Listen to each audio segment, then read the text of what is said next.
For service management to function correctly, it must work as a system. ITIL 4 introduces the Service Value System, or SVS. The key inputs to the system are opportunity and demand, and the key output is value for customers and other stakeholders.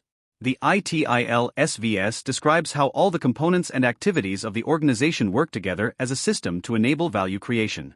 Let's look at the 5 components of the ITIL 4 Service Value System.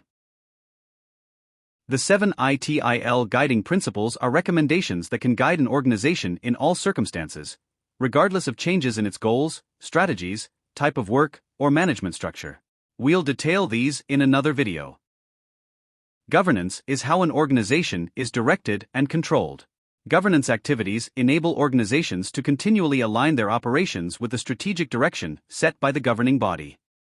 The service value chain is a set of interconnected activities that an organization performs to deliver a valuable product or service to its consumers and to facilitate value realization. Practices are sets of organizational resources designed for performing work or accomplishing an objective. They are what you do to achieve and sustain the outcome associated with the practice over time and through changing circumstances. Continual improvement is a recurring organizational activity performed at all levels to ensure an organization's performance meets stakeholder expectations over time.